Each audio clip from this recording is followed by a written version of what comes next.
ಸ್ನೇಹಿತರೆ, ಮೀಡಿಯಾ ಮಾಸ್ಟರ್ಸ್ಗೆ ಸ್ವಾಗತ ಸುಸ್ವಾಗತ.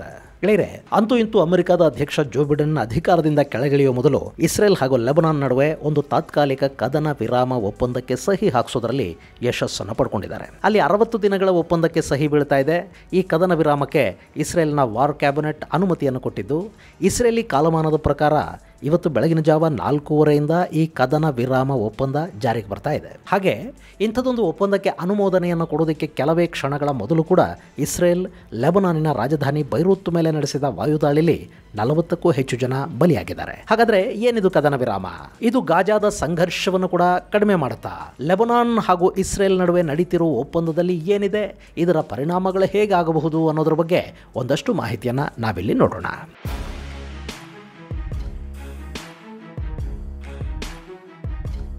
ಗೆಳೆಯರೆ, ಕಳೆದ 13 ತಿಂಗಳುಗಳಿಂದ ಇಸ್ರೇಲ್ ಹಾಗೂ ಲೆಬನಾನ್ ಗಡಿಯಲ್ಲಿ ನಡೀತಿದ್ದ ಸಂಘರ್ಷಕ್ಕೆ ಒಂದು ತಾತ್ಕಾಲಿಕ ತೆರೆ ಬೀಳ್ತಾ ಇದೆ.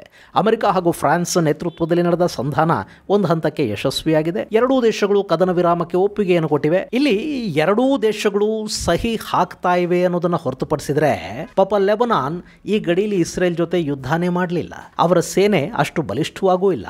ಆದರೆ ಲೆಬನಾನ್ ಹೆಜ್ಬುಲ್ಲಾಗಳ ಪರ ಸಹಿ ಮಾಡ್ತಾ ಇದೆ. ಇನ್ನು ಈ ಭಾಗದಲ್ಲಿ ಹೆಜ್ಬುಲ್ಲಾ ಪಡೆಗಳು ಇಸ್ರೇಲ್ ವಿರುದ್ಧ ದಾಳಿ ಮಾಡೋ ಹಾಗಿಲ್ಲ ಮತ್ತು ದಕ್ಷಿಣ ಲೆಬನಾನ್ ಅಂದರೆ ಲಿತಾನಿ ನದಿಯ ದಕ್ಷಿಣ ಭಾಗದಿಂದ ಹೆಜ್ಬುಲ್ಲಾ ಪಡೆಗಳನ್ನು ಹಿಂದಕ್ಕೆ ಕರೆಸ್ಕೋಬೇಕಾಗತ್ತೆ. ಆ ಗಡಿಯಲ್ಲಿ ಇನ್ನು ಮುಂದೆ ವಿಶ್ವಸಂಸ್ಥೆಯ ಭದ್ರತಾ ಪಡೆ ಹಾಗೂ ಲೆಬನಾನ್ನ ಸೈನಿಕರು ಮಾತ್ರ ಇರಬೇಕು ಅನ್ನೋದನ್ನ ಈ ಒಪ್ಪಂದದಲ್ಲಿ ಹೇಳಲಾಗಿದೆ.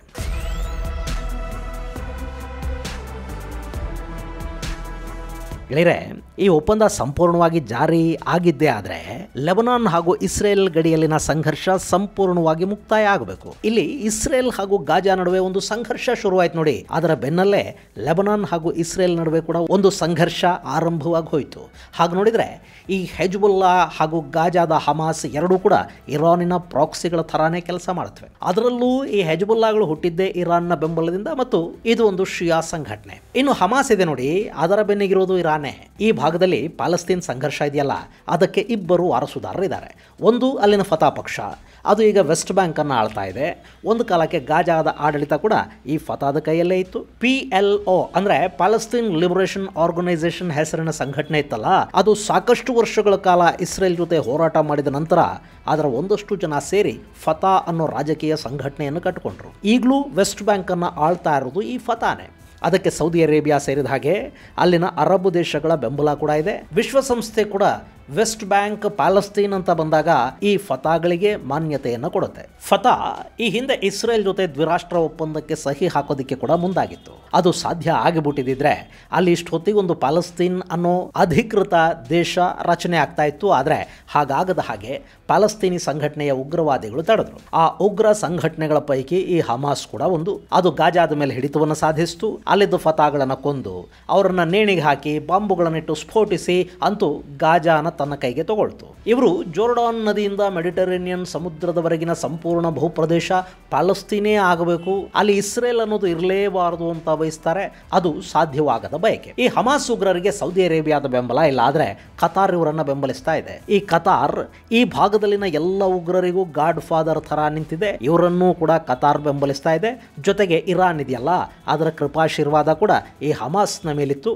ಅವರಿಗೆ ಆಯುಧ, ಹಣಕಾಸಿನ ನೆರವು ಸಿಗ್ತಾ ಇದ್ದದ್ದು ಇರಾನ್ನಿಂದ. ತರಬೇತಿಯನ್ನ ಹೆಜ್ಬುಲ್ಲಾ ಕೊಡ್ತಾ ಇತ್ತು. ಇದೊಂಥರ ಲೆಬನಾನ್ನ ಹೆಜ್ಬುಲ್ಲಾಗಳ ಜೊತೆ ಸೇರಿಕೊಂಡು ಇಸ್ರೇಲ್ ಮೇಲೆ ದಾಳಿ ಮಾಡ್ತಾ ಇದ್ದ ಗಾಜಾ ಪ್ಯಾಲೆಸ್ತೈನಿ ಸಂಘಟನೆ. ಇನ್ನು ಈ ಗಾಜಾದ ಹಮಾಸ್ ಅಕ್ಟೋಬರ್ 7ನೇ ತಾರೀಕು ಇಸ್ರೇಲ್ ಮೇಲೆ ದಾಳಿ ಮಾಡ್ತಲ್ಲ, ಆ ಸಂದರ್ಭದಲ್ಲಿ ಹೆಜ್ಬುಲ್ಲಾಗಳು ಕೂಡ ಇಸ್ರೇಲ್ ವಿರುದ್ಧ ದಾಳಿಗೆ ನಿಂತರು. ಇಸ್ರೇಲಿನ ಉತ್ತರ ಗಡಿಗಳು ಅಂದ್ರೆ ಲೆಬನಾನಿನ ದಕ್ಷಿಣ ಭಾಗದಿಂದ ಹೆಜ್ಬುಲ್ಲಾ ಪಡೆಗಳ ದಾಳಿ ಶುರುವಾಯಿತು. ಹೀಗಾಗಿ ಇಸ್ರೇಲ್ ಗಾಜಾದ ಹಮಾಸ್ ಮತ್ತು ಲೆಬನಾನಿನ ಹೆಜ್ಬುಲ್ಲಾ ಇಬ್ಬರ ಜೊತೆಯೂ ಯುದ್ಧಕ್ಕೆ ನಿಂತ್ಕೋಬೇಕಾಗಿ ಬಂತು. ಮೊದಲು ಗಾಜಾನ ಪುಡಿ ಮಾಡಿದ ಇಸ್ರೇಲ್ ಆನಂತರ ಹೆಜ್ಬುಲ್ಲಾ ವಿರುದ್ಧ ಆಲ್ ಔಟ್ ವಾರ್ಗೆ ಸಿದ್ಧ ಆಯಿತು. ಲೆಬನಾನಿನ ರಾಜಧಾನಿ ಬೈರೂತ್ ಮೇಲೆ ಒಂದೇ ಸಮಕ್ಕೆ ಬಾಂಬುಗಳಿಂದ ದಾಳಿ ಮಾಡಿತು. ಹೆಜ್ಬುಲ್ಲಾ ಮುಖ್ಯಸ್ಥ ನಸರಲ್ಲಾ ಸೇರಿದ ಹಾಗೆ ಸಾಕಷ್ಟು ಕಮಾಂಡರ್ಗಳನ್ನು ಕೊಂದು ಹಾಕಿತು. ಅಲ್ಲಿನ ಮಿಲಿಟರಿ ನಾಯಕತ್ವವನ್ನು ಬಹುತೇಕ ನಾಶ ಮಾಡೋದ್ರಲ್ಲಿ ಇಸ್ರೇಲ್ ಯಶಸ್ವಿ ಕೂಡ ಆಯಿತು. ಈಗ ಹೆಜ್ಬುಲ್ಲಾ ನಾಯಕತ್ವವನ್ನು ಅಲ್ಲಿನ ರಾಜಕೀಯ ಸಂಘಟನೆಯ ಮುಖಂಡ ನಯೀಮ್ ಕಾಸಿಂ ತಗೊಂಡಿದ್ದಾನೆ. ಈತ ಮಿಲಿಟರಿ ಹಿನ್ನೆಲೆಯ ನಾಯಕ ಅಲ್ಲ, ಫ್ರಾನ್ಸ್ ಜೊತೆ ಉತ್ತಮ ಬಾಂಧವ್ಯಗಳನ್ನು ಕೂಡ ಕಾಸಿಂ ಇಟ್ಕೊಂಡಿದ್ದಾನೆ. ಹೀಗಾಗಿ ಈತ ಅಧಿಕಾರ ಸ್ವೀಕರಿಸಿದ ಬೆನ್ನಲ್ಲೇ ಅಲ್ಲೊಂದು ಕದನ ವಿರಾಮ ಆಗಬಹುದು ಅಂತ ನಿರೀಕ್ಷೆ ಇತ್ತು. ಈಗ ಅದು ಕಾರ್ಯರೂಪಕ್ಕೆ ಬರ್ತಾ ಇದೆ.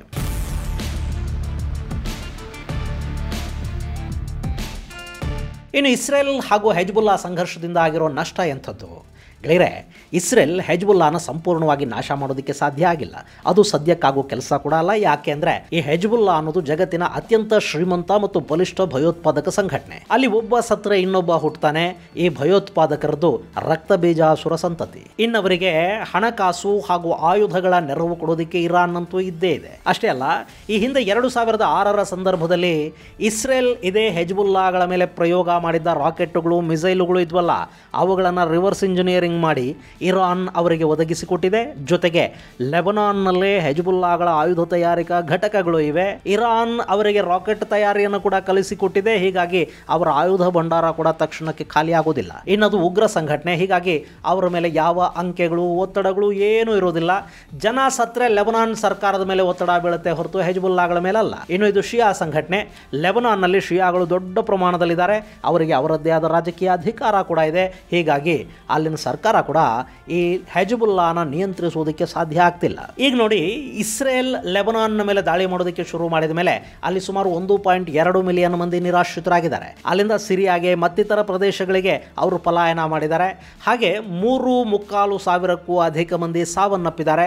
ಇನ್ನು ಹೆಜ್ಬುಲ್ಲಾಗಳು ಇಸ್ರೇಲ್ ಮೇಲೆ ಮಾಡಿದ ದಾಳಿಯಲ್ಲಿ ಸುಮಾರು 50,000 ಇಸ್ರೇಲಿಗಳನ್ನು ಅಲ್ಲಿನ ಸರ್ಕಾರ ಗಡಿಗಳಿಂದ ಸುರಕ್ಷಿತ ಪ್ರದೇಶಗಳಿಗೆ ಕರ್ಕೊಂಡು ಹೋಗಿ ಅವರಿಗೆ ವಸತಿ ವ್ಯವಸ್ಥೆಗಳನ್ನು ಮಾಡಿಕೊಟ್ಟಿದೆ. ಇನ್ನು ದಾಳಿಯಲ್ಲಿ ಸುಮಾರು 130ಕ್ಕೂ ಹೆಚ್ಚು ಇಸ್ರೇಲಿ ನಾಗರಿಕರು ಸಾವಿಗೀಡಾಗಿದ್ದಾರೆ. ಈ ಸಾವು ನೋವುಗಳು ಹಾಗೂ ಪುನರ್ವಸತಿ ವ್ಯವಸ್ಥೆಗಳ ಭಾರ ಇಸ್ರೇಲ್ ಸರ್ಕಾರದ ಮೇಲೆ ಬೀಳುತ್ತೆ. ನಾಗರಿಕರ ಸಾವು ಹೆಚ್ಚಾದರೆ ಅದಕ್ಕೆ ಸರ್ಕಾರ ಉತ್ತರ ಕೊಡಬೇಕು. ಹಾಗೆ ವಿಶ್ವ ಸಮುದಾಯಗಳ ಒತ್ತಡಕ್ಕೂ ಸರ್ಕಾರ ತಲೆ ಕೊಡಬೇಕು. ಆದರೆ ಇದು ಯಾವುದೂ ಕೂಡ ಉಗ್ರ ಸಂಘಟನೆಗಳಿಗೆ ಅನ್ವಯ ಆಗೋದಿಲ್ಲ.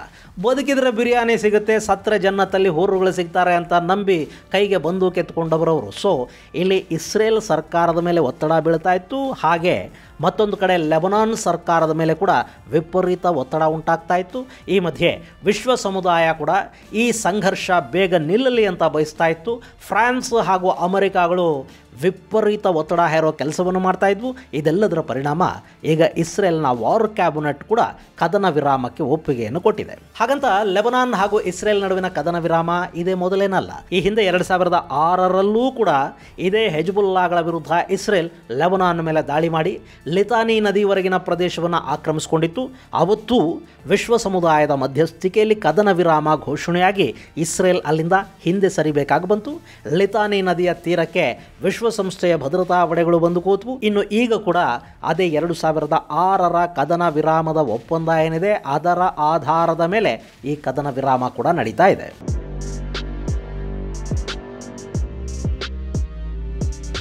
ಇನ್ನು ಇದು 60 ದಿನಗಳ ಕಾಲದ ಸೀಸ್ ಫೈರ್ ಆಗಿರುತ್ತೆ. ಎರಡೂ ಪಡೆಗಳು ಪರಸ್ಪರ ಯಾರ ವಿರುದ್ಧ ಯಾರೂ ದಾಳಿ ಮಾಡೋ ಹಾಗಿಲ್ಲ. ಇನ್ನು ಇಸ್ರೇಲ್ ಪಡೆಗಳು ಈಗಾಗಲೇ ಲೆಬನಾನಿನ ದಕ್ಷಿಣ ಭಾಗಕ್ಕೆ ನುಗ್ಗಿವೆ ಅಲ್ವಾ, ಅವು ಅಲ್ಲಿಂದ ಹಿಂದಕ್ಕೆ ಸರಿಬೇಕು. ಅದಕ್ಕೆ 60 ದಿನಗಳ ಕಾಲಾವಕಾಶ ಇರುತ್ತೆ. ಇನ್ನು ಹೆಜ್ಬುಲ್ಲಾ ಕೂಡ ಲಿತಾನಿ ನದಿಯ ದಕ್ಷಿಣ ಭಾಗವನ್ನು ಬಿಡಬೇಕು. ಇಸ್ರೇಲ್ ಗಡಿಯಿಂದ 40 ಕಿಲೋಮೀಟರ್ ದೂರದವರೆಗಿನ ಪ್ರದೇಶ ಬಫರ್ ಝೋನ್ ಥರ ಇರಬೇಕು. ಅಲ್ಲಿ ಹೆಜ್ಬುಲ್ಲಾ ನೆಲೆಗಳು, ಅವರ ಪಡೆಗಳು ಏನೂ ಇರಬಾರ್ದು. ಆ ಭಾಗವನ್ನು ವಿಶ್ವಸಂಸ್ಥೆ ಶಾಂತಿ ಪಾಲನಾ ಪಡೆಗಳು ಹಾಗೂ ಲೆಬನಾನಿನ ಸೈನಿಕರ ಹಿಡಿತಕ್ಕೆ ಬಿಟ್ಟುಕೊಡಬೇಕು. ಈ ಪಡೆಗಳು ದಕ್ಷಿಣ ಭಾಗದಲ್ಲಿ ಹೆಜ್ಬುಲ್ಲಾ ಉಗ್ರರಿಲ್ಲ ಅನ್ನೋದನ್ನು ಖಚಿತಪಡಿಸ್ತಾ ಇರಬೇಕು. ಇದು ಈ ಒಪ್ಪಂದದ ಅಂಶ. ಆದರೆ ಅದರಲ್ಲಿ ಎಲ್ಲೂ ಕೂಡ ಗಾಜಾದ ಬಗ್ಗೆ ಏನನ್ನು ಹೇಳಲಾಗಿಲ್ಲ. ಗಾಜಾದ ಮೇಲೆ ಇಸ್ರೇಲ್ ದಾಳಿ ನಿಲ್ಲೋವರೆಗೆ ನಾವು ಇಸ್ರೇಲ್ ಮೇಲೆ ದಾಳಿಯನ್ನ ನಿಲ್ಲಿಸೋದಿಲ್ಲ ಅಂತ ಈ ಹಿಂದೆ ಹೆಜ್ಬುಲ್ಲಾ ಹೇಳಿತ್ತು. ಆದರೆ ಈ ಕದನ ವಿರಾಮದಲ್ಲೆಲ್ಲೂ ಗಾಜಾದ ಮೇಲಿನ ದಾಳಿಯನ್ನ ಇಸ್ರೇಲ್ ನಿಲ್ಲಿಸಬೇಕು ಅನ್ನುವ ಅಂಶ ಇಲ್ಲ.